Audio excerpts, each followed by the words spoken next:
Educação à distância, mudando realidades.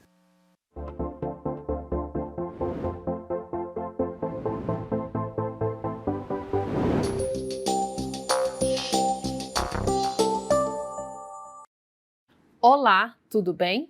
Eu sou a professora Fernanda Amaral e essa é a disciplina de Administração Financeira e Orçamentária. Eu estou aqui no estúdio de gravação do Campus Porto Velho, Zona Norte. Ao fundo tem uma parede branca com os dizeres EAD Mudando Realidades. Do lado esquerdo temos a intérprete de Libras. Bom, agora irei fazer minha audiodescrição. Eu sou uma mulher morena, de cabelos pretos longos, estou usando óculos, uma blusa branca com verde e calça jeans. Bom, o sinal que me identifica na comunidade surda é este. Bom, agora vamos começar a estudar a nossa aula 1. Hoje nós vamos estudar os aspectos introdutórios sobre orçamento público, ou seja, nós vamos estudar um pouquinho sobre a história do orçamento público até chegar à sua implantação no Brasil. Então, bora lá.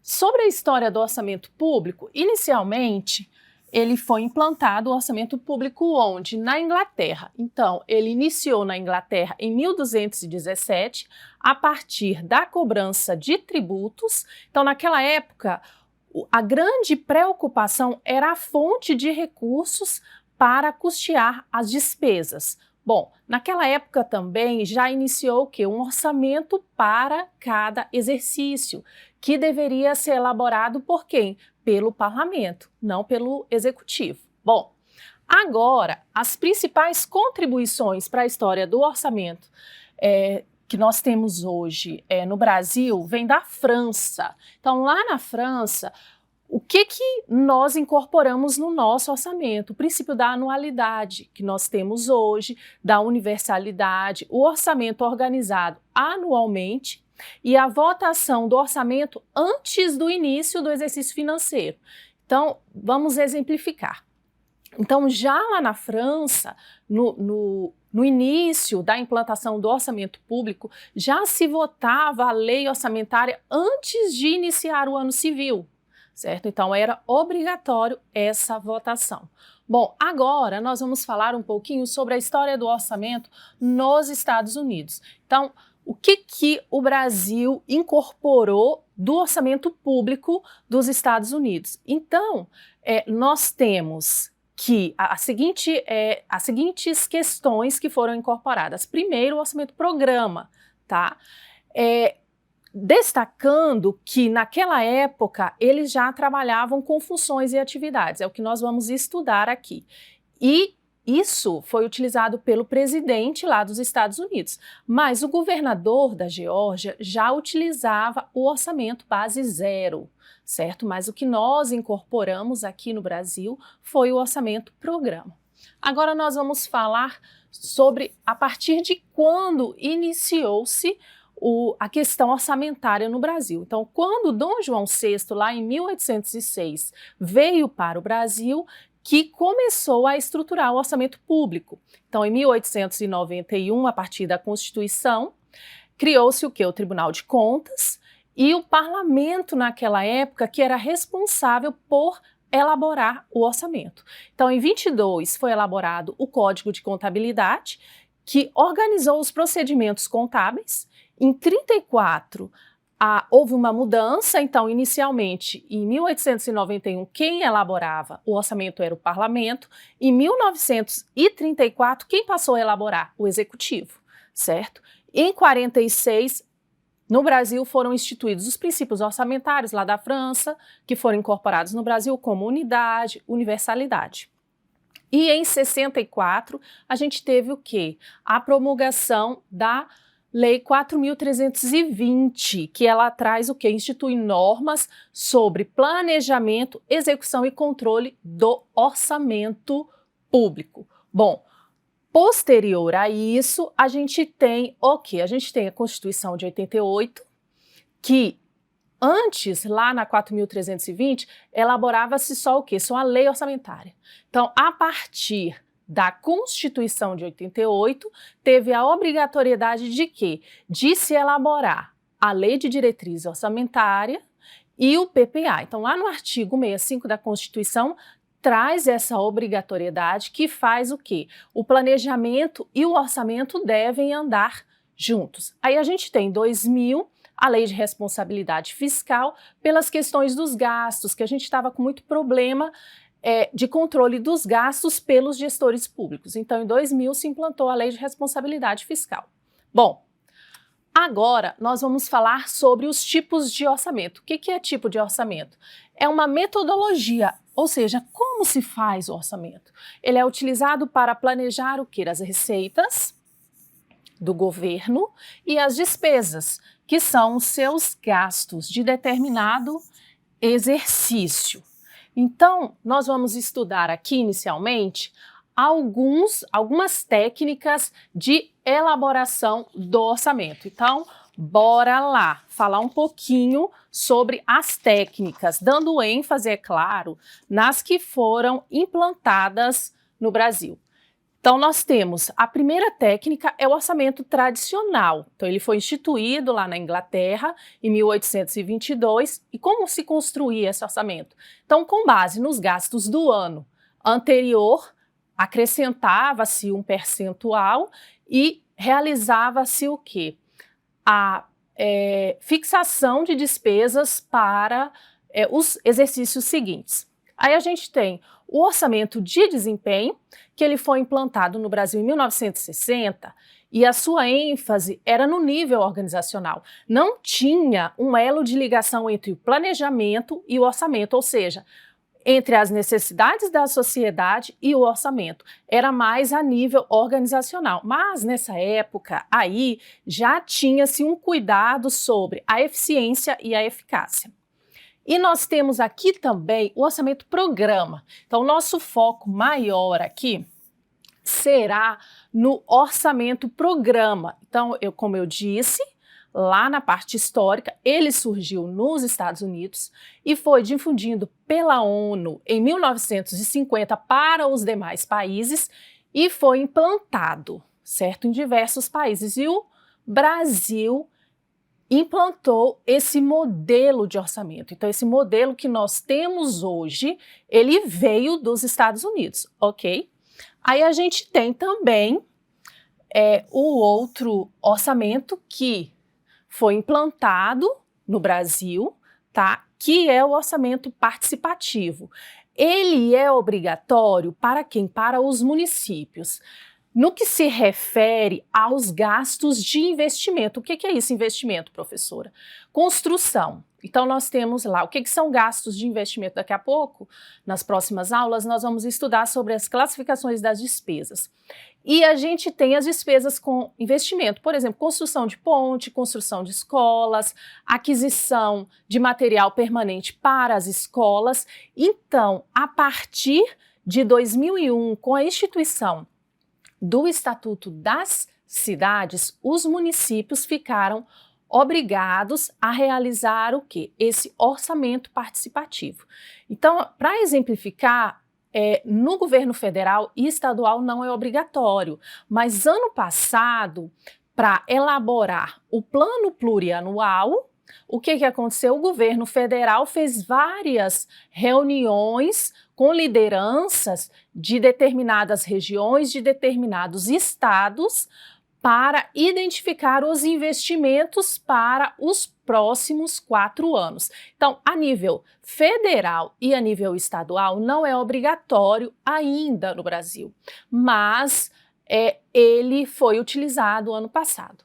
Bom, aí a gente tem o orçamento base zero, que não é muito o nosso foco, como eu falei anteriormente, ele surgiu utilizado lá pelo governador da Geórgia. O foco nele tinha a questão dos programas, tinha a questão dos projetos e das ações, mas a diferença dele para o programa é que não tinha um elo de ligação do planejamento com o orçamento. Ele era mais a nível organizacional das organizações, tá certo? e a gente tem aqui o orçamento incremental, como que eram definidas os gastos desse orçamento incremental. No ano anterior, gastou um percentual com base no que eu tenho de previsão de receita, quanto que eu posso aumentar para custear essas despesas. Então, esse tipo de orçamento não foi utilizado no Brasil, mas ele existe. Então, no Brasil, nós já tivemos o quê? O orçamento clássico e tradicional. Nós temos hoje o orçamento programa e orçamento participativo na questão de investimento, que é obrigatoriedade dos municípios realizarem as audiências relacionadas à elaboração do PPA, do Plano Plurianual. Bom, agora nós vamos falar da classificação do orçamento conforme o regime político. Então, ele pode ser classificado como legislativo, ou seja, quem elabora essas leis é o próprio legislativo, tá? Elabora e vota. E orçamento também é executivo. O que é o executivo?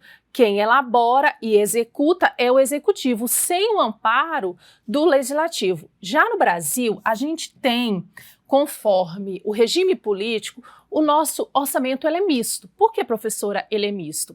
Ele é elaborado pelo executivo. Então, o executivo recebe as propostas de todos os entes que fazem parte daquele orçamento, elabora o orçamento e encaminha para o legislativo. O legislativo vota e o que acontece? Retorna para o executivo, ele faz a sanção ou o veto daquela lei. Então, no nosso caso, conforme o regime político, o nosso orçamento é misto, porque tanto o executivo como o legislativo participam dessa etapa de elaboração do orçamento. Bom, agora nós vamos falar um pouquinho dos princípios orçamentários. O que são princípios orçamentários? São linhas norteadoras que devem ser observadas pelo gestor público, onde? Na hora da elaboração do orçamento. Sua finalidade é o quê? Orientar, certo? Mas o gestor que não segue essas orientações, ele pode sofrer algumas sanções. E quando o gestor ele segue esses princípios orçamentários, facilita o quê? A fiscalização do gasto público. Nós vamos falar aqui um pouquinho sobre cada um desses princípios e eu vou trazer ênfase em alguns. Bora lá. Então, a gente tem que esses princípios, eles são constituídos em várias leis. Então, a gente tem a Lei 4.320 de 64, que tem alguns princípios que foram implementados nessa lei. Aí a gente tem a Constituição de 88, que traz outros princípios, e a gente tem a Lei 101 de 2000, que traz outros princípios orçamentários que orientam o gestor público. Então, a gente tem o primeiro princípio, que é o princípio da unidade. O que esse princípio quer dizer? Deve possuir apenas um orçamento. Então, tá onde? Está lá na 4.320 e na Constituição Federal, lá no artigo 165. Ah, professora, mas o Estado, o Executivo tem um orçamento, a Assembleia Legislativa tem outro, sim, mas é um único documento, uma única lei que é elaborada e é encaminhada para o Legislativo e no ano seguinte ele é executada. Então, nessa lei tem que ter a previsão de todas as receitas e a fixação de todas as despesas para o exercício seguinte de todos os entes, como, por exemplo, a Assembleia, como o IDARON. Então, todas essas receitas e despesas têm que estar previstas lá na lei orçamentária. Bom, aí a gente tem o princípio da anualidade, que é essa previsão lá das receitas e despesas deve ser para um exercício financeiro, que coincide aqui no Brasil com o ano civil, tá? Agora a gente tem o princípio da universalidade. O que diz ele? Esse princípio? Devem constar no orçamento todas as receitas e as despesas, certo? Isto deve ser cumprido à risca no que se refere à despesa, à fixação da despesa. Porque se não estiver previsto nessa lei orçamentária, tem que se fazer uma nova lei para ajustar essa informação. Por exemplo, ficou pendente alguma ação de determinado programa. O gestor pode incluir? Não. Ele tem que fazer o quê? Tem que encaminhar uma lei incluindo naquele programa aquela ação para o legislativo votar, só posterior a isso que ele pode incluir essa despesa. No que se refere à receita, não. Como a receita é prevista, é uma previsão e não uma fixação, pode, durante a execução do orçamento, surgirem receitas que não estavam previstas e eu posso incluí-las sem problema nenhum, ok? Bom, aí a gente tem exclusividade, que deve contar especificamente na lei orçamentária o quê? Matéria relacionada ao orçamento. Não pode ser nada que não seja sobre orçamento, tá certo? Então, princípio da exclusividade, tratar especificamente sobre questões orçamentárias. Então, a gente tem lá, na Lei de Diretrizes Orçamentárias, por exemplo, algumas questões que são tratadas também, como, por exemplo, aumento salarial. Então, se vai acontecer aumento salarial para os servidores do governo estadual, por exemplo, tem que estar previsto lá na LDO isso. Então, esta matéria tem que estar prevista. Por quê? Porque isso vai trazer reflexo onde? Lá no orçamento, tá bom? Agora vamos para os próximos. Programação. Então, por que tem esse princípio? Porque a nossa técnica orçamentária é o quê? É o orçamento-programa. Então, segundo este princípio, o nosso orçamento deve ser organizado por programa. Então, mais para frente, nas próximas aulas, eu vou explicar o que é esse programa. Mas, em linhas gerais, seria o quê? Então, eu tenho lá uma demanda da sociedade. Então, vamos exemplificar. Os moradores lá do bairro Planalto necessitam de uma escola em tempo integral, certo? Então, essa demanda existe, o que acontece? Precisa atender essa questão da educação, porque a educação é uma despesa obrigatória, então cria-se um programa, Educação para Todos. Neste programa, vão se incluir o quê? Várias ações, que no caso, se for construção de escola, serão projetos, e vai fazer o quê? E no ano seguinte vai executar, é construção, então eu vou ter o quê? Elementos, despesas necessários para fazer essa construção. Vou ter outros também, como por exemplo, vou construir a escola, vou contratar professores, então tudo isso tem que estar previsto. Então, por isso, essa questão do princípio da programação, que ele tem que ser elaborado, o PPA, LDO, as metas e prioridades da LDO, todas puxam informações do PPA relacionado ao programa. Aí a gente tem o equilíbrio. Qual é o princípio do equilíbrio? As receitas devem ser iguais às despesas, certo? A gente tem o princípio da legalidade, que o orçamento é uma lei, que é de competência exclusiva para a sua elaboração do executivo. Então, quem que elabora a lei? O legislativo no Brasil hoje não pode elaborar a lei orçamentária. Quem elabora é quem? É o executivo e encaminha para o legislativo. O princípio da transparência, que nós temos aí, que nós temos a questão da previsão de metas e riscos fiscais relacionada à renúncia de receita. Então, vamos exemplificar. O município quer dar uma isenção de IPTU. Bom, para esta isenção, qual a medida que ele vai tomar para recuperar esses recursos? Então, tem alguns municípios que dão isenção de IPTU para pessoas cadastradas, beneficiárias do Bolsa Família, certo? Então, ela vai dar essa renúncia de receita, mas qual a medida para compensar essa receita que não será arrecadada? Então, isso tudo tem que estar previsto lá nas leis orçamentárias. Aí a gente tem, continuando aqui, o princípio da publicidade,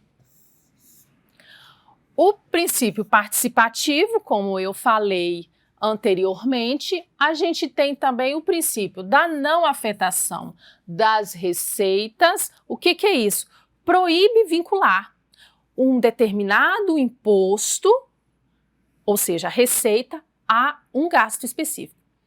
Hoje, a gente tem as questões relacionadas ao quê? Então, o único que são vinculadas e exceções são as questões de educação, né? Porque a gente tem um percentual, conforme a Constituição Federal, e na minha percepção isso é bom, tanto na educação como na saúde, tem um percentual de impostos que vai diretamente a partir que esse recurso cai no caixa do município ou do estado, um percentual vai para custear a função saúde e educação. E tem também a questão do FPM, certo? São algumas das exceções relacionadas a isso. Orçamento bruto, tá? Então, o que significa isso?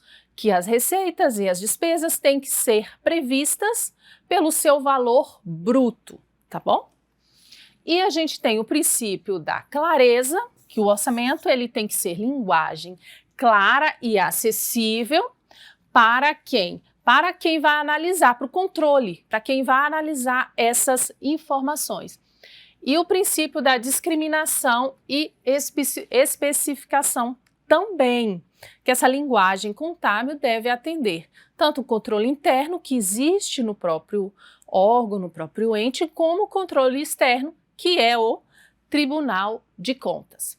Bom, agora a gente vai falar um pouquinho sobre o processo de elaboração das leis orçamentárias, que são 4. A primeira etapa é a elaboração. A segunda etapa é a aprovação. Então, na aprovação, a gente tem a questão das audiências públicas, os pareceres lá do Legislativo, propostas e emendas, votação em plenário. A execução, a gente já inicia aqui com a sanção ou veto. Aí essa segunda parte aqui do orçamento, já é durante o exercício financeiro da execução, que é a distribuição dos recursos e realização dos gastos, bem como a arrecadação da receita. E a avaliação, ela acontece, a última etapa, ela pode ser feita pelo controle interno, concomitantemente durante o processo de execução e posteriormente com o quê? Com a emissão do parecer e julgamento das contas anuais de cada gestor, que é feito pelo Tribunal de Contas. E quais são os instrumentos de planejamento orçamentário? Então, nós falamos aqui no artigo 165 da Constituição Federal, o Plano Plurianual, Lei de Diretrizes Orçamentárias e Lei Orçamentária Anual. O que é o Plano Plurianual? Orienta a elaboração dos demais planos e programas de governo, uma síntese de esforços de planejamento da administração, a vigência dele. Então, início do segundo ano do mandato e final do primeiro exercício do mandato subsequente, certo?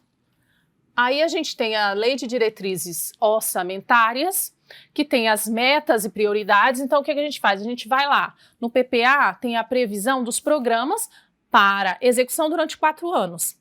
Na LDO, o que eu faço? Quais são as metas e prioridades que eu vou executar no próximo exercício? Eu vou lá e seleciono quais serão essas metas e prioridades. Aí eu tenho, também pode tratar na Lei de Diretrizes Orçamentárias a questão alteração da legislação tributária, política de aplicação de agências de fomento, como por exemplo o BNDES, a questão de aumento salarial, que eu falei anteriormente, e sobre o orçamento. Então, o orçamento, o que eu vou fazer? É a concretização dos objetivos e metas estabelecidos lá no plano plurianual, que eu vou executar no exercício seguinte. O objetivo é prever a arrecadação, olha aqui, previsão, tá? Quando a gente fala em receita, é receita prevista. Quando a gente fala em despesa, é despesa fixa, fixada, tá bom?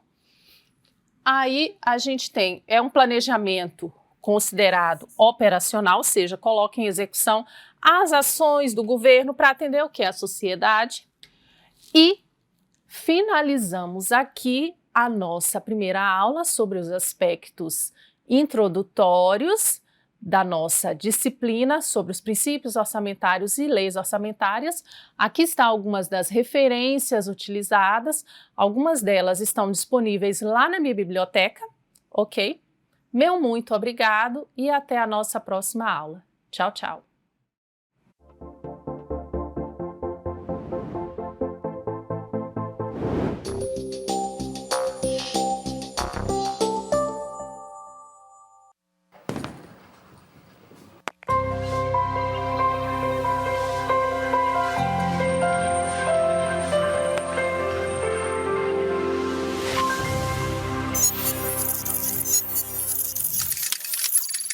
Educação à distância, mudando realidades.